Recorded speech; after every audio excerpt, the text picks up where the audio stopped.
악인들의 미래. 그리하여 신자들은 다음과 같은 사실을 사모하는 것을 통하여 불행 중에 위로로 삼고 고난에 대한 해결책으로 삼았다. 그의 노염은 잠깐이요 그의 은총은 평생이로다. 시편 30편 5절. 그들이 거의 평생에 걸쳐서 괴로움을 당했는데 그들의 괴로움을 어떻게 한순간에 종식시킬 수 있었는가?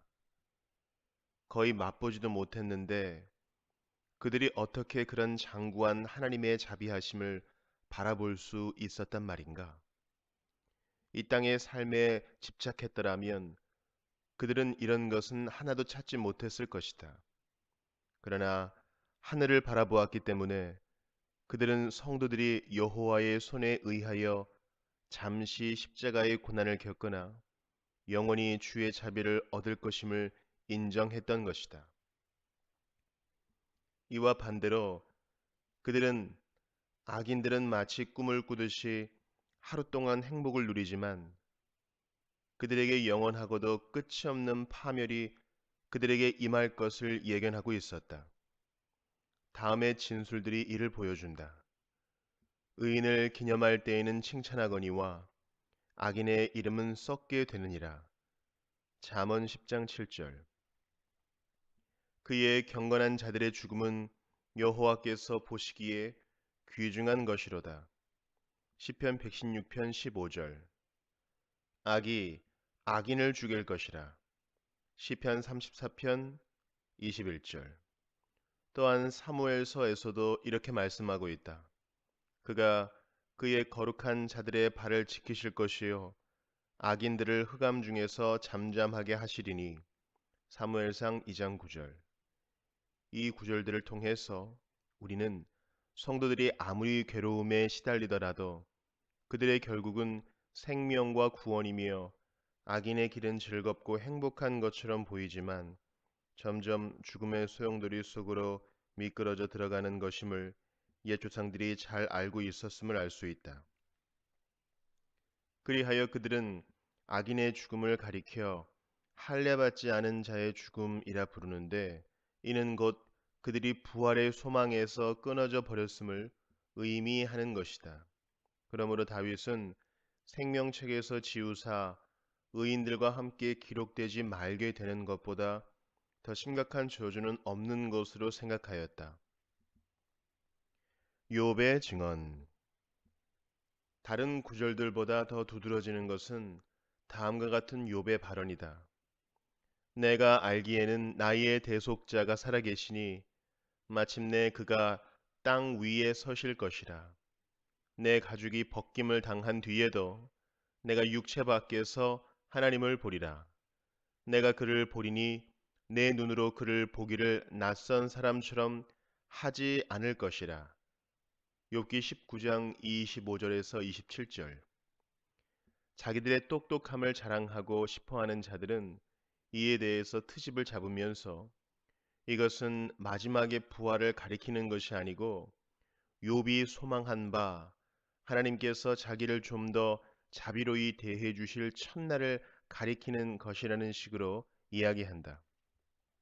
물론 부분적으로 인정되는 점도 있다. 그러나 그들로서는 싫든 좋든 욥의 생각이 이 땅에 머물러 있었더라면 그는 도저히 이런 고귀한 소망에 이르지 못했을 것이라는 점을 인정하지 않을 수 없을 것이다. 그러므로 우리는 그가 눈을 들어 미래의 불멸의 생명을 바라보았음을 인정하지 않을 수 없다. 왜냐하면 그는 자기가 무덤 속에 누워 있는 동안에도 그의 대속자가 자기와 함께 계시리라는 것을 보았기 때문이다. 사실 이 땅의 삶만을 생각하는 사람에게는 죽음이 최후의 절망일 수밖에 없다. 그러나 죽음도 욥의 소망은 앗아갈 수 없었다. 그가 나를 죽이실지라도 나는 그를 의뢰하리라. 욥기 13장 15절. 트집을 잡기를 좋아하는 자들은 이런 진술은 그저 몇몇 사람에게만 볼 수 있으며 유대인 전체가 그런 것을 믿었다는 것을 입증하기에는 부족하다는 식으로 비판을 늘어놓지만 나는 즉시 그들에게 이렇게 답변할 것이다. 곧 이 몇몇 사람들이 그 진술들에서 지극히 탁월한 능력을 가진 자들만이 사사로이 개인적으로 가질 수 있는 그런 비밀한 지혜를 나타내 보인 것이 아니라는 것이다. 그들은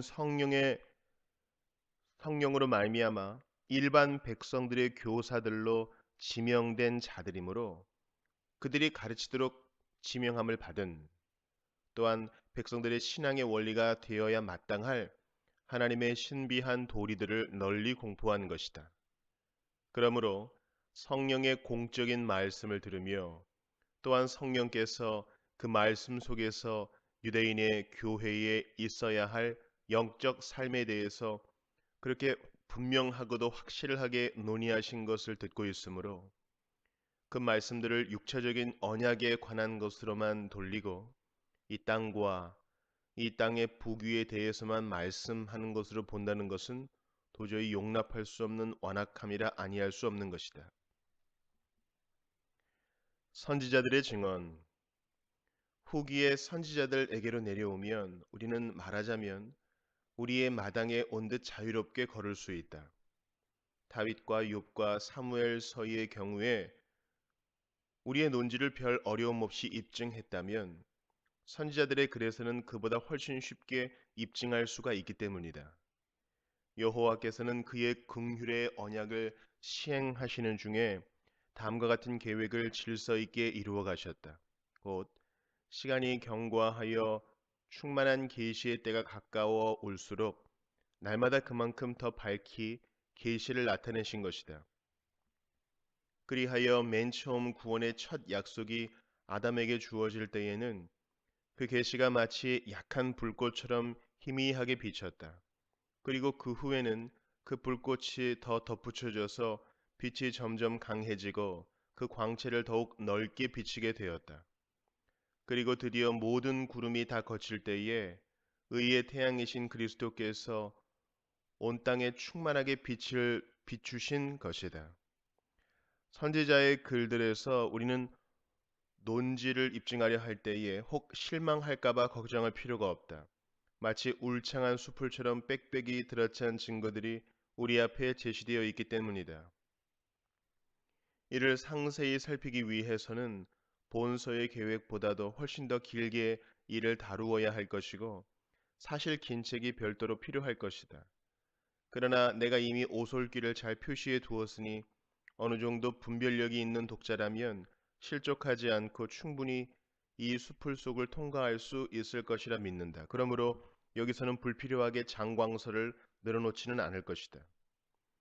그러나 여기서 한 가지 경계해 둘 것은 내가 이미 독자들의 손에 쥐어준 열쇠를 가지고 길을 열어가야 한다는 것을 기억해야 한다는 것이다. 곧 선지자들이 신자들의 복락을 말씀하지만 이 땅의 삶에서 볼 수 있는 행복은 거의 흔적조차 나타나지 않으므로 우리로서는 다음과 같은 특성을 염두에 두어야 하는 것이다. 즉, 선지자들은 하나님의 선하심을 더 높이 기리기 위하여 말하자면 그것을 세상적인 혜택들의 옷을 입혀서 사람들에게 표현하였다는 사실이다. 그러나 동시에 그들은 그 백성들의 생각을 높이 들어 올려서 이 땅의 초등 학문과 멸망하는 이 세대를 뛰어넘도록 하고 그리하여 장차 올 영적 생명의 복락을 필연적으로 바라보도록 만든 것이다. 에스겔의 환상. 여기서 한 가지 신뢰를 들어보기로 하자. 이스라엘 백성들이 바벨론으로 끌려갔을 때에 그들은 자기들의 포로 상태가 죽음의 상태와 흡사하다고 생각했다. 그리하여 그들은 자신들이 회복되리라는 에스겔의 예언을 한낱 우화에 불과한 것으로 취급했다. 그들의 그런 생각을 버리게 만들기가 매우 어려웠다. 그들은 에스겔의 말씀이 문자 그대로 썩어져 가는 시체들이 생명을 회복할 것을 뜻하는 것으로 이해했기 때문이다. 여호와께서는 이런 어려움이 있더라도 그의 은혜가 여전히 역사한다는 사실을 입증하시고자 에스겔에게 한 가지 환상을 보여주셨다. 곧 마른 뼈들이 들판에 가득한데 그것들에게 여호와께서 오직 그의 말씀의 능력으로 생명을 주시고 한순간에 자라게 하시는 환상을 보여주신 것이다.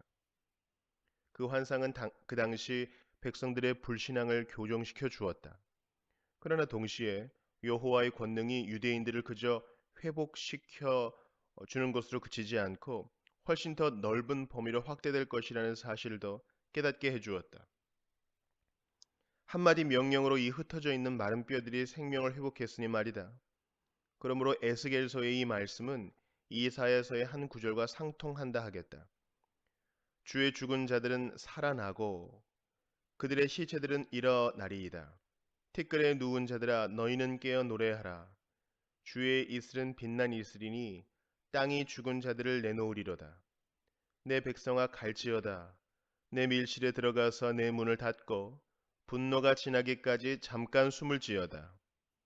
보라, 여호와께서 그의 처소에서 나오사 땅의 거민의 죄악을 벌하실 것이라. 땅이 그 위에 찾았던 피를 드러내고 그 살해당한 자를 다시는 덮지 아니하리라. 이사야 29장 19절에서 21절. 이사야서와 다니엘서의 신뢰. 그러나 모든 구절들을 이러한 원칙에 맞추어 해석한다면 그것은 어리석은 짓일 것이다. 신자들을 위하여 하나님 나라의 미래의 영생이 예비되어 있다는 사실을 숨김없이 보여주는 구절들도 있기 때문이다. 이에 대해서 이미 몇 구절들을 소개한 바 있는데 다른 구절들 대부분도 같은 의미다. 이 가운데 특히 두 구절을 소개하자면 다음과 같다. 하나는 이사야서의 구절이다. 내가 지을 새 하늘과 새 땅에 내 앞에 항상 있는 것 같이 너희 자손과 너희 이름이 항상 있으리라. 매월 초하루와 매 안식일에 모든 혈육이 내 앞에 나와 예배하리라. 그들이 나가서 내게 패역한 자들의 시체들을 볼 것이라. 그 벌레가 죽지 아니하며 그 불이 꺼지지 아니하며 모든 혈육에게 가증함이 되리라. 이사야 66장 22절에서 24절. 나머지 하나는 다니엘서의 구절이다. 그때에 내 민족을 호위하는 큰 군주 미가엘이 일어날 것이요 또 환난이 있으리니 이는 개국 이래로 그때까지 없던 환난일 것이며 그때에 내 백성 중 책에 기록된 모든 자가 구원을 받을 것이라. 땅의 티끌 가운데에서 자는 자 중에서 많은 사람이 깨어나 영생을 받는 자도 있겠고 수치를 당하여서 영원히 부끄러움을 당할 자도 있을 것이며 다니엘 12장 1, 2절. 결론. 두 가지 사실이 남아있는데 그것은 곧 구약의 조상들이 1. 그리스도를 그들의 언약의 보증으로 삼았다는 것과 2. 미래의 축복에 대한 모든 소망을 그리스도 안에 두었다는 것이다. 이 사실들에 대해서는 구태여 입증하고자 애쓸 필요가 없다. 이 사실들은 논란의 소지도 적고 또한 더 분명하기 때문이다. 그러므로 마귀의 온갖 공격에도 무너지지 않는 한 가지 원리를 담대하게 세우도록 하자. 그것은 곧 여호와께서 이스라엘과 맺으신 구약 혹은 옛 언약은 이 땅의 것들에 한정된 것이 아니라 영원한 영적 생명의 약속을 포함하는 것이었다는 것이다. 그 언약에 진실로 동의한 모든 사람들의 마음에 그 영생에 대한 기대가 각인되어 있었던 것이 틀림없는 사실이다. 여기서 우리는 여호와께서 유대인들에게 약속하신 것이 혹은 그들이 스스로 추구했던 것이 다른 것이 아니라 그저 배를 채우는 것이나 육체의 쾌락이나 부귀 영화나 외형적인 권력이나 자녀의 축복이나 기타 자연인이 귀하게 여기는 것들이었다는 식의 사고를 버려야 한다. 그런 사고는 정신 나간 것이요 위험스러운 것이다. 주 그리스도께서 오늘날 그를 따르는 자들에게 천국을 약속하시지만 그것은 아브라함과 이삭과 야곱과 함께 앉는 천국 이외의 다른 것이 아닌 것이다. 베드로는 그 당시의 유대인들을 향하여 그들이 복음의 은혜의 상속자들이라 선포했는데 그것은 그들이 선지자들의 자손이요 또 하나님이 그 조상들과 더불어 세우신 언약의 자손이었기 때문이었다. 주께서는 이를 말씀으로만 증거하는 것으로 그치지 않으시고 직접 행동으로도 증거하셨다. 그리스도께서 부활하신 그 순간에 그는 성도들 가운데 여러 사람들을 자기의 부활에 함께할 가치가 있는 자들로 여기셨고, 그리하여 그들을 살리셔서 예루살렘 성에서 보이게 하신 것이다. 이로써 그리스도께서는 그가 영원한 구원을 이루시기 위하여 행하시고 당하신 모든 일들이 오늘날 우리 자신들에게와 똑같이 구약의 신자들에게도 해당된다는 확실한 보증을 주신 것이다.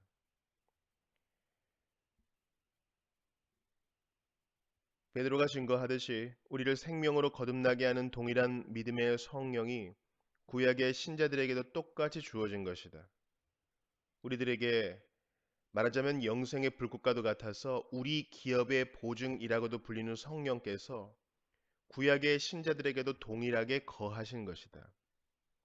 그렇다면 어떻게 감히 그들에게서 그 생명의 기업을 빼앗는단 말인가? 성경이 부활과 영혼의 존재를 그렇게도 분명한 증언들을 통해서 인쳐 놓았는데도 그 옛날 사두개인들은 그 두 가지를 모두 부인하는 어리석음에 빠졌으니 이 얼마나 놀라운 일인가. 온 유대 민족이 그렇게도 우둔하여 오늘날 메시아의 지상 왕국이 이루어지기를 기다리고 있는 것도 그에 못지않게 놀라운 일이 아닐 수 없다. 그러나 성경은 이미 오래전부터 그들이 복음을 거부하는 것에 대한 형벌로 그러한 상태에 빠질 것을 예언해 놓고 있다. 하나님께서는 그의 의로우신 심판으로 하늘의 빛이 베풀어지는 것을 거부하는 자들의 생각을 어둡게 하셔서 그들 스스로 어둠 속에 빠지게 하시길 기뻐하신 것이다. 그러므로 그들이 모세의 글들을 읽고 계속해서 그 글들을 묵상하지만 여전히 그 마음이 수건으로 가려져 있어서 그리스도의 얼굴에서 비치는 빛을 바라보지 못하고 있는 것이다. 그리고 그들이 그리스도께로 회심하기 전에는 계속해서 그렇게 수건에 가려진 상태에서 그리스도와 모세를 할 수 있는 만큼 분리시켜서 애를 분리시키려 애를 쓸 수밖에 없는 것이다.